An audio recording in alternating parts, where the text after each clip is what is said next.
Haleluya, puji Tuhan, shalom dan selamat malam.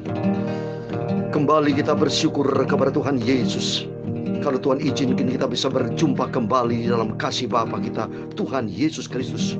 Pada minggu malam ini tanggal 24 Oktober 2021. Bukan karena kehebatan kita, bukan karena hasil kerja kita, bukan karena daya juang yang kita tinggi, bukan, semua nol di hadapan Tuhan. Itu tapi semua terjadi kalau bisa sehat, saya bisa menyanyi, Bapak Ibu bisa kebaktian tadi hari Minggu onsite maupun online. Itu semua karena kasih karunia Tuhan. Tidak ada satu pun dari itu hasil dari kita, tidak ada. Nol besar kita. Karena kita lahir di muka bumi ini bukan dari kita, Bapak Ibu Saudara. Kita lahir di muka bumi ini karena Tuhan yang menciptakan kita. Dan sampai detik ini saudara bisa hidup, itu karena anugerah Tuhan. Itu karena kuasa Tuhan, itu karena mujizat Tuhan, itu karena kasihnya Tuhan yang luar biasa. Untuk itu, saya Pastor Yakob Rahmat pada saat ini minggu malam ini tanggal 24 Oktober 2021, saya menyanyikan sebuah pujian El Shaddai. Karena Allah yang besar, Allah yang dahsyat, siapa yang berani lawan Dia? Tidak ada, Bapak Ibu. Dia tidak ada tandingannya. Dia yang satu-satunya, termulia, teragung, the best. Dia Allah yang luar biasa. Hanya Yesus Tuhan kita yang kita sembah. Amin, puji Tuhan. Saya akan menyanyikan lagu ini El Shaddai. Tuhan Yesus memberkati kita semua. Haleluya. Tak usah ku takut, Allah menjagaku. Amin, haleluya. Tak usah ku bimbang, haleluya. Yesus peliharaku. Amin, haleluya. Tak usah ku susah, haleluya. Roh Kudus hiburku. Amin, haleluya. Tak usah ku cemas, Allah peliharaku. Amin, haleluya. El Shaddai, El Shaddai, Allah Maha Kuasa, haleluya. Dia besar, Dia besar. El Shaddai mulia, amin, haleluya. El Shaddai, El Shaddai, Allah Maha Kuasa. Berkatnya melimpah, El Shaddai. Tak usah ku takut, amin, haleluya. Allah Yesus selalu jagaku, amin, haleluya. Oh, tak usah ku rasa khawatir, haleluya. Yesus Tuhanku peliharaku, amin, haleluya. Tak usah ku susah, amin, haleluya. Roh Kudus penolongku, amin, haleluya. Oh, tak usah ku cemas, Allah peliharaku, amin, haleluya. El Shaddai, El Shaddai, oh Allah Maha Kuasa. Dia besar, Dia besar. El Shaddai mulia, amin, haleluya. El Shaddai, El Shaddai, oh Allah Maha Kuasa. Berkatnya melimpah, El Shaddai. Tak usah ku takut, amin, haleluya.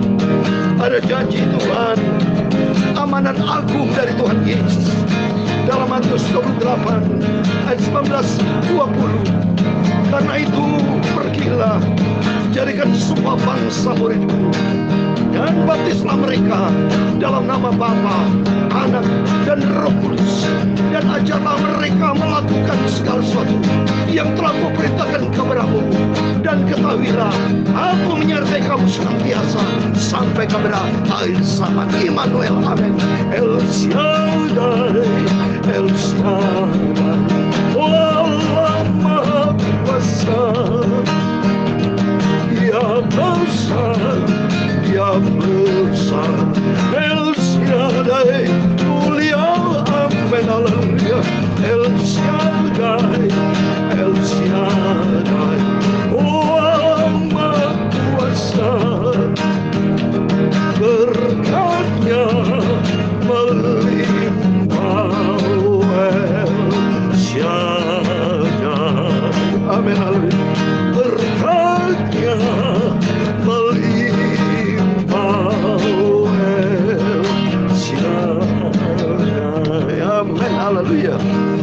Shaddai artinya Allah yang Maha Kuasa, El Allah, Shaddai, Allah yang besar, Allah yang dahsyat.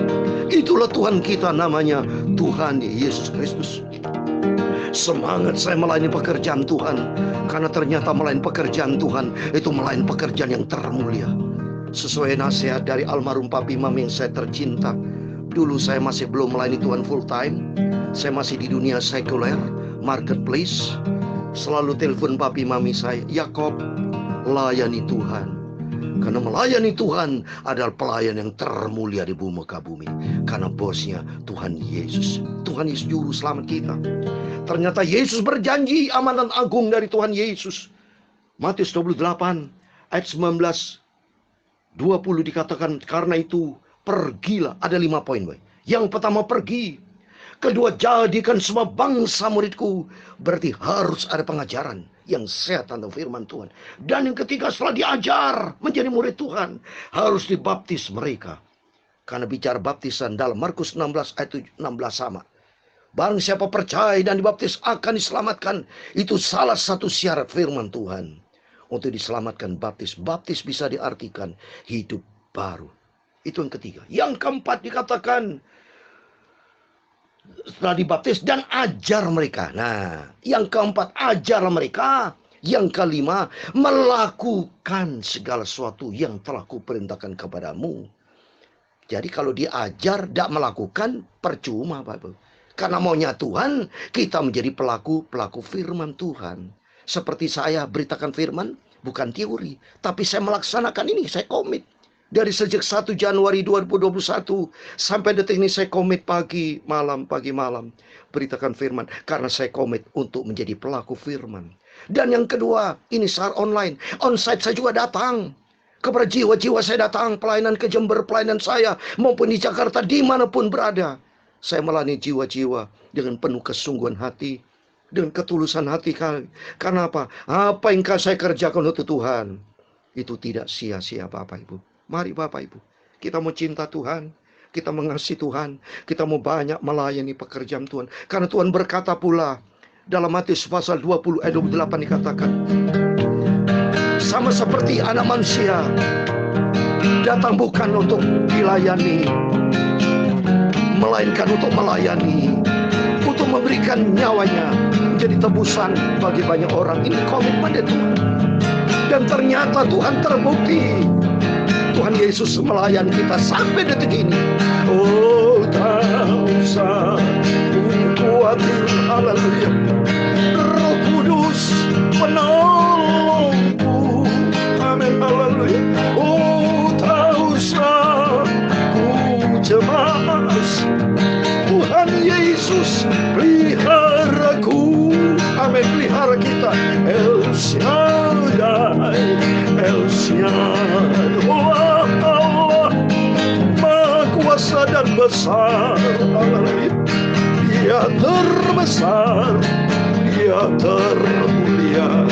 Yesus yang paling sempurna, El Shaddai mulia, El Shaddai, El Shaddai, oh Allah Maha Kuasa, amin, haleluya.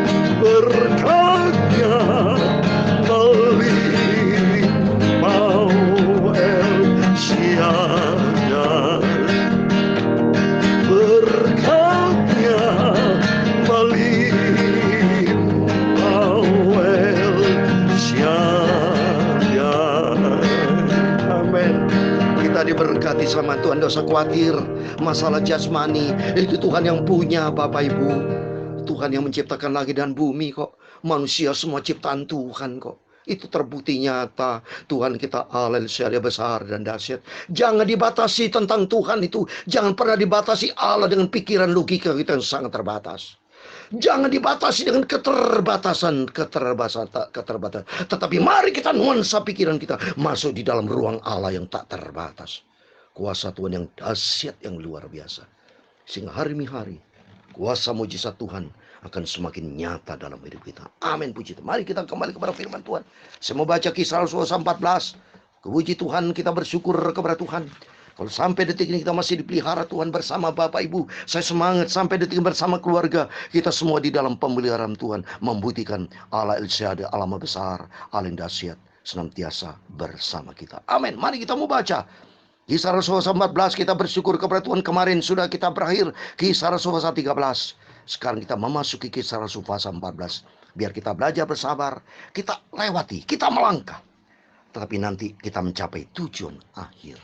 Dalam proses banyak rintangan, banyak hambatan, tapi kita cuek saja terhadap hambatan. Jangan pernah berhenti ada cobaan, jangan berhenti terhadap ada rintangan, jangan pernah berhenti terhadap masalah. Tapi kita jalan, ya. The show must go on. Show apa bicara? Pelayanan kita, cinta kita, ketaatan kita, kesetiaan kita, tanggung jawab kita kepada Yesus. Terus kita kerjakan dengan hati yang bersih, dengan hati yang tulus, dengan rasa hormat dan takut kepada Tuhan, dan pegang janji Tuhan, Immanuel. Tuhan bersama kita. Amin. Saya mau baca Kisah Rasul 14 ayat 1 sampai 28. Demikian firman Tuhan. Di Ikonium pun kedua rasul itu masuk ke rumah ibadat orang Yahudi, lalu mengajar sedemikian rupa sehingga sejumlah besar orang Yahudi dan orang Yunani menjadi percaya. Tapi orang-orang Yahudi yang menolak pemberitaan mereka memanaskan hati orang-orang tidak mengenal Allah dan membuat mereka gusar terhadap saudara-saudara itu.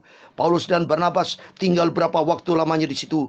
Mereka mengajar dengan berani karena mereka percaya kepada Tuhan, dan Tuhan menguatkan berita tentang kasih karunia-Nya dengan mengaruniakan kepada mereka kuasa untuk mengadakan tanda-tanda dan mujizat-mujizat.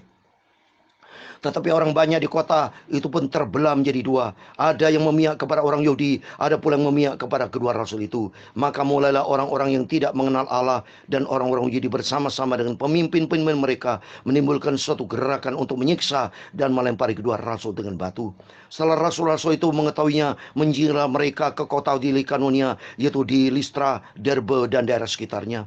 Di situ mereka memberitakan Injil. Di Listra ada seorang yang duduk saja karena lemah kakinya dan lumpuh sejak ia dilahirkan dan belum pernah dapat berjalan.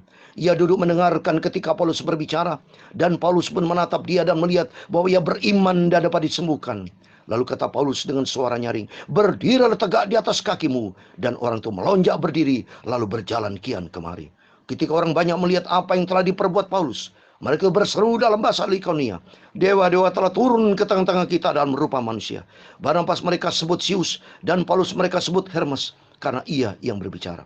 Maka datanglah imam dewan Zeus yang kuilnya terletak di luar kota, membawa lembu-lembu jantan dan karangan bunga ke tepi gerbang kota untuk mempersembahkan korban bersama-sama dengan orang banyak kepada rasul-rasul itu. Mendengar itu Barnabas dan Paulus mengoyakkan pakaian mereka, lalu terjun ke tengah-tengah orang banyak sambil berkata, "Hai kamu sekalian, mengapa kamu berbuat demikian?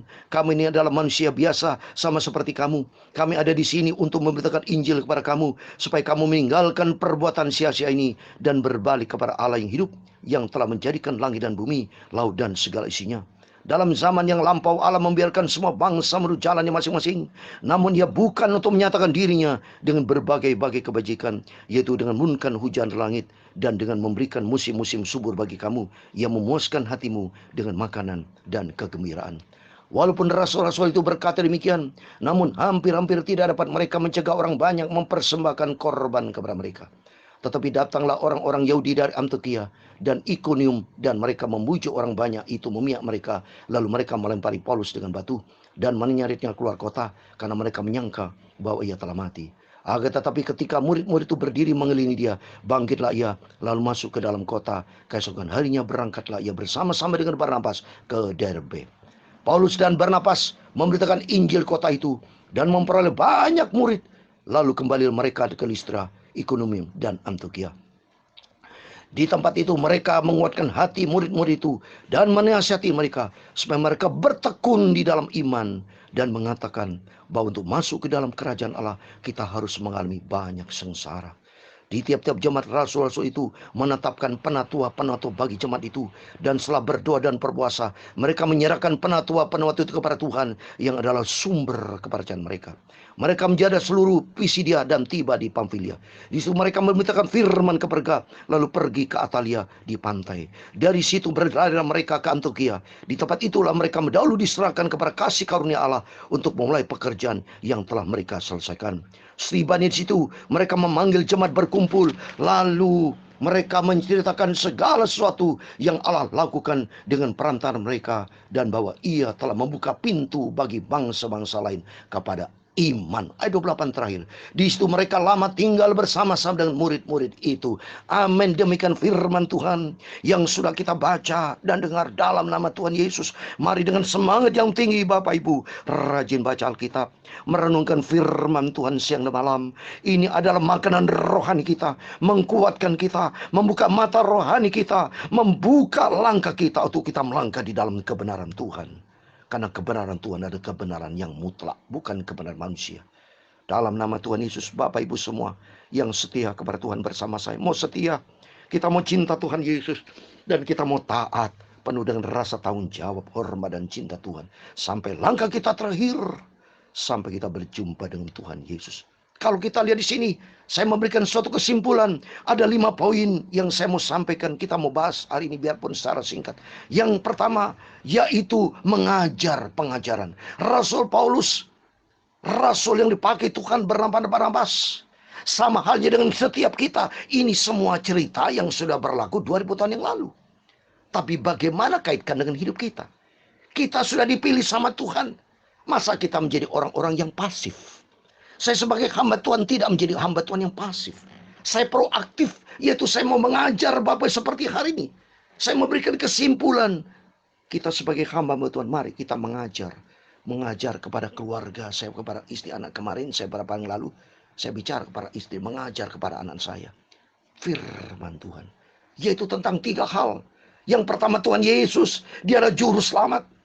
Dan kedua, tentang kerajaan surga. Bahwa setelah kita percaya Yesus, kita taat, kita cinta Tuhan Yesus, kita akan masuk di dalam kerajaan surga. Tetapi itu masuk dalam kerajaan surga, yaitu kita harus siap menghadapi masa-masa kesengsaraan. Jadi seperti ini, itu pengajaran. Jadi tertulis di dalam ayat pertama, dari Kisah Rasul 14 ayat 1, itu bicara mengajar. Di Ikonomium, kedua rasul itu masuk ke rumah ibadat orang Yahudi, lalu mengajar sedemikian rupa. Jadi 5 poin. Yang pertama, ada pengajaran. Kedua, ada penginjilan. Bukti penginjilan di ayat yang ke-7. Di situ mereka memberitakan Injil. Di ayat 21 juga tertulis Paulus dan Barnabas memberitakan Injil. Itu feedback kepada kita semua. Apakah Bapak Ibu selama ini sudah memberitakan Injil? Loh, saya pribadi sering memberitakan Injil. Tempo hari saya pernah bicara Injil kepada saudara-saudara kita yang belum terima Yesus. Harus setiap kita diciptakan Tuhan, harus ada mengajar mereka. Mengajar perilaku kita menjadi contoh ajaran yang baik. Supaya orang lain menilai kita bahwa kita adalah orang-orang yang baik sebagai anak Tuhan. Bukan menjadi batu sandungan. Kedua, beritakan Injil. Injil artinya kabar baik. Kabar sukacita, kabar tentang kasih. Dan ketiga, minta kemurahan kuasa Tuhan seperti Rasul Paulus. Adakan mujizat. Saya percaya setiap kita yang terjun dalam pekerjaan Tuhan, ada janji Tuhan, kuasa menyertai kita. Tertulis di sini. Ada seorang yang lumpuh sejak dilahirkan di ayat 8 dan 9. Paulus dengan kuasa Tuhan berbicara. Lalu kata Paulus kepada dengan suara nyaring, berdiri tegak di atas kakimu. Dan orang itu melonjak berdiri lalu berjalan ke. Artinya, seperti tadi pujian kita, El Shaddai, Tuhan menyertai kita. Kita disertai pasti dengan mujizat-mujizat. Contoh hari-hari saya alami. Saya jadi hamba Tuhan. Saya tidak pernah sakit. Saya dipelihara Tuhan. Bukti mujizat Tuhan nyata. Dan keempat, kita harus berani melayani pekerjaan Tuhan. Karena tertulis Bapak Ibu, Rasul Paulus dengan berani melayani pekerjaan Tuhan. Dia sungguh-sungguh berani, dia tidak takut. Karena Tuhan mengajar kita untuk berani. Tertulis dalam ayat ketiga. Paulus dan Barnabas tinggal berapa waktu lamanya di situ. Mereka mengajar dengan berani. Tuhan tidak menciptakan kita menjadi orang penakut. Berani. Kenapa? Berani bukan sombong-sombongan, tidak. Berani melangkah dengan iman. Bahwa dengan pemelayanan kita untuk melayani Tuhan, Tuhan bersama kita. Dan yang kelima, kita harus siap menghadapi masa-masa yang situasi sulit. Jangan kita menjadi anak Tuhan yang cengeng, menghadapi kesulitan, tidak mau, bisa komplain bersungut sama, tidak. Di ayat 22 dikatakan, 22, lihat ini. Di tempat itu mereka mengucapkan hati, menurut itu, dan menasihati mereka, supaya mereka bertekun dalam iman. Dan mereka mengatakan, untuk masuk dalam kerajaan Allah, kita harus mengalami banyak sengsara. Kita siap yang kelima poin ini. Menghadapi masa tribulation. Tapi jangan takut. Janji Tuhan dalam amanat agung Tuhan Yesus yang saya bacakan tadi dikatakan, bahwa Tuhan menyertai mereka. Tuhan menyertai. Ketahuilah, ayat 20. Aku menyertai kamu senantiasa sampai kepada akhir zaman. Amin. Tuhan bersama kita dan membawa kita makin hari mau cinta Tuhan. Kita mau ambil bagian di dalam 5 poin. Kita mengajar keluarga kita, teman-teman kita untuk apa? Bicara kebenaran Yesus. Yang kedua, beritakan penginjilan, kabar baik, kasih tentang Tuhan. Ketiga, penyertaan mujizat Tuhan pasti bersama kita. Dan keempat, kita berani beritakan tentang Yesus, bukan berani ngawur, tapi Roh Kudus menyertai kita. Dan yang kelima, kita siap menghadapi situasi apapun karena percaya Tuhan bersama kita. Amin. Puji Tuhan. Oh, tak usah ku takut, amin. Allah menjagaku, amin, haleluya. Oh, tak usah ku bimbang, amin, haleluya. Yesus peliharaku, amin, haleluya. Oh, tak usah ku susah, amin, haleluya. Roh Kudus menolongku, amin, haleluya. Oh, tak usah ku cemas, Allah Yesus peliharaku, amin, haleluya. El Shaddai, El Shaddai, Allah Maha Kuasa, amin, haleluya. Yesus besar, Yesus terbesar. El Shaddai mulia, amin, haleluya. El Shaddai, El Shaddai, Allah Maha Kuasa, amin, haleluya. Berkat-Nya melimpah, El Shaddai, amin, haleluya. Berkat-Nya melimpah, El Shaddai, amin, haleluya. Tuhan memberkati engkau dan melindungi engkau. Tuhan menyinari engkau dengan wajah-Nya dan memberi engkau kasih karunia. Tuhan menghadapkan wajah-Nya kepadamu dan memberi engkau damai sejahtera. Bapa kami yang di surga, dikuduskanlah namamu, datanglah kerajaan-Mu, jadilah kehendak-Mu di bumi seperti di surga. Berikanlah kami pada hari ini makanan kami yang secukupnya, dan ampunilah kami akan kesalahan kami, seperti kami juga mengampuni orang yang bersalah kepada kami. Dan jangan membawa kami ke dalam pencobaan, tapi lepaskanlah kami daripada yang jahat, karena Engkaulah yang punya kerajaan dan kuasa dan kemuliaan sampai selama-lamanya. Amin. Puji Tuhan, luar biasa. Tuhan Yesus memberkati Bapak, Ibu, Saudara. Selamat malam, selamat beristirahat. Jangan lupa berjaga dan berdoa. Tuhan bersama kita. Immanuel. Amin. Haleluya. Puji Tuhan.